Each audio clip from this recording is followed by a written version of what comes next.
Is there any like major news I want to talk about? I talked about a lot of the tariff stuff on the pod. Quick recap. Trump said reciprocal tariffs on everybody in the world. Then everything started to break. Then Scott Bessent basically begged him in private, saying that you're going to have a Great Depression versus a recession. If we don't change something, at least focus only on China. And then Trump said fine, because he saw Jamie Dimon on TV talking about recession. And so they changed the tariffs to be only on China, 10% on everybody, 125, 145 on China, and question mark on people who retaliated. So like Europe is a question mark. And then Scott Bessent came out in public and said, oh, brilliant idea from Trump yet again, even though it was his idea. Then the market went super green, biggest up day in ever. And then today it's crashing again because this hasn't fixed any of the problems.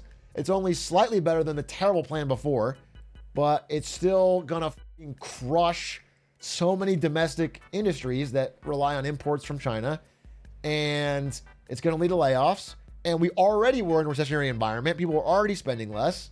It doesn't make anything good. It just makes it a tiny bit less bad. And we're cooked. It's a pretty negative spot to be in. You talk more about bonds. I see outlined there's a red wall that if the yield goes over, that everything starts breaking. Is that a real thing? The concept of a hardline red wall is not a real thing. US bonds continuing to rise, being very bad for the market, is a real thing. Yeah, it is. Let's take a quick look here. This is Liberation Day with the idea that it would drive our borrowing costs down. This is our borrowing cost. This is how much it costs the US to borrow money. This is the interest we have to offer. The higher it goes, the more dangerous it is. Liberation Day was supposed to drive it down. It drove it down for like a day. Everyone said, oh my God, it's working. It's genius. And then, then it slingshot it up. And now it's up. Our borrowing costs are up. Why is 5% the number everyone's talking about? I think it's just a random, breakpoint number. 5% will be bad, yeah. But this is already bad, dude. They need to get it down because we have $17 trillion of debt we have to refinance soon, like this year. Maybe not all 17 this year, but it's all short term. So we have to refinance a lot of it this year and the next. And we need to get lower rates when we do that. The best way to get low rates is to be a stable, reliable country that everyone knows will pay on time and that can afford its debts. So that means having somewhat of a balanced budget, and we're not doing any of that. And we thought we could do it by panicking everyone in the world by crashing the stock market, I guess. If we panic everybody, they'll flee to buy our treasuries and we can lower this rate. But that didn't work. They bought other things. They bought Swiss bonds and gold and German bonds, and it's a bad reaction. And this, by the way, this bond market rising is why Trump blinked. From all the reports, all the internal reports, this is why Trump, I think he even said, the bond market got a little queasy and we that's a direct Trump quote. That is why, because if this gets too high, it's Liz Truss, dude. Everything breaks. Everything breaks. So many things are guaranteed by Treasury. Treasury is like the collateral under a lot of things. I hate to go too into bonds because everyone loses track, but as this number goes higher, current bonds you own become less valuable. So a lot of banks have these. They underpin a lot of our financial system. And as they drop in value, things start to break. And they have to sell them to pay off debts, which makes this number go higher, which causes an endless cycle. I hate to go too into the weeds because most people never have to know this in their whole life, but how the bond market plumbing works is very important. The easy way to understand it, I think the easy way for a regular person to understand it is if you see a stock market and you see the number up in this green, you think good.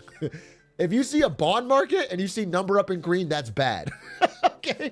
If the graph is going up and to the right with a bond, that is bad for the country. That's a very easy way for you to understand, okay? Up is bad. So it's just reverse. And we had both happen. We had the stock market crashing and the bond yield spiking.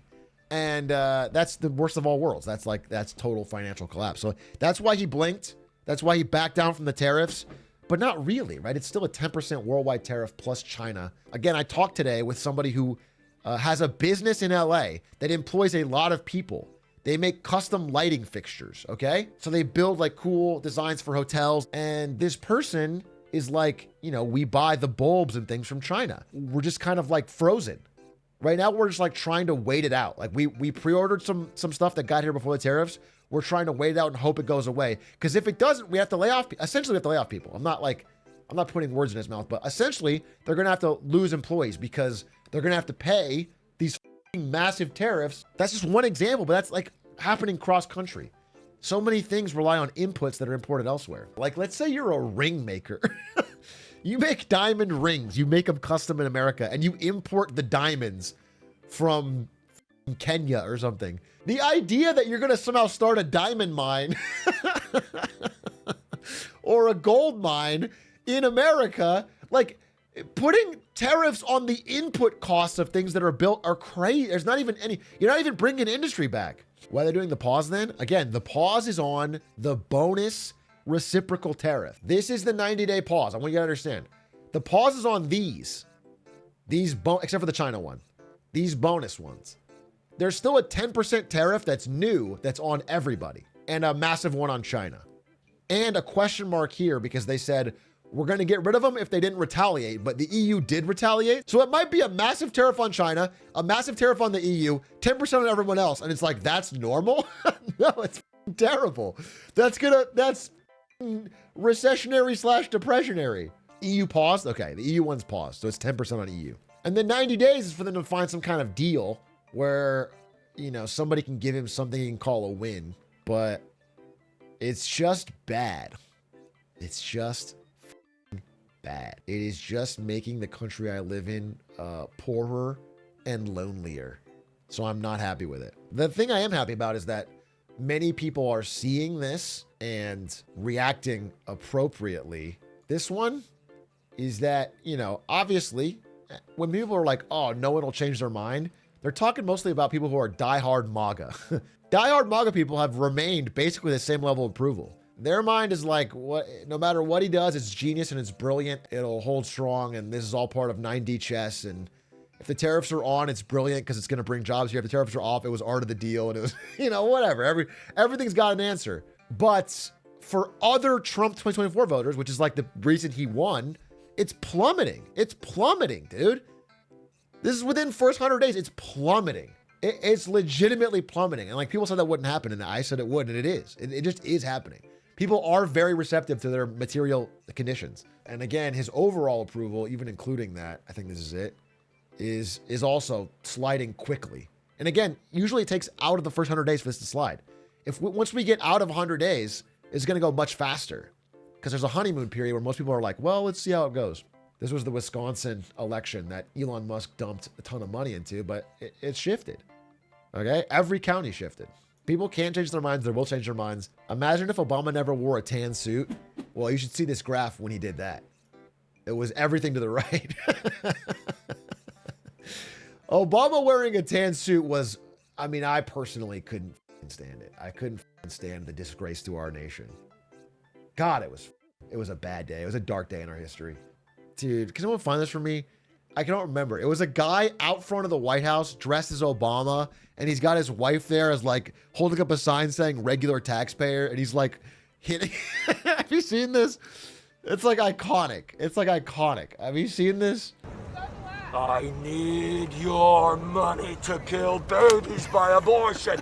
You, taxpayer, give me your money to pay for baby killing. No, I don't believe in abortion. I don't care. Render to Caesar what is Caesar's. Please, please, kill my baby. Kill my baby. You, kill that woman's baby.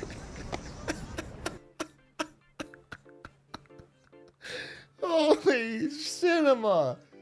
It tells a story. This is like a Black Mirror episode from this season. It's the same level of subtlety. I'll tell you that. It's the same level of subtlety as the new Black Mirror. Really sneaks up there with the message.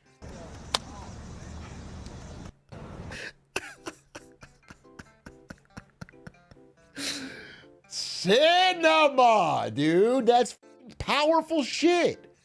That's real art. When Obama dapped up the doctor, I did want to bring up the Doug stock game to show you that I'm back, baby. $83 green. You can't keep me down, dude. Trump's best attempts can't keep me down. $83 for the kids. And you know what the number one pick here is not Tempest AI. Gold. I'm the gold member guy. Gold. Number 1. Dude, literally go back and watch that video I made about, who was it? Destiny or someone who talked shit on gold, and I made a video like, and the comments are all like, what a idiot you are to put 15% of your net worth in gold. That's like, what a fool. What a buffoon. How do you not understand? I mean, not even this game, dude. This is like one of the best decisions I made in my life.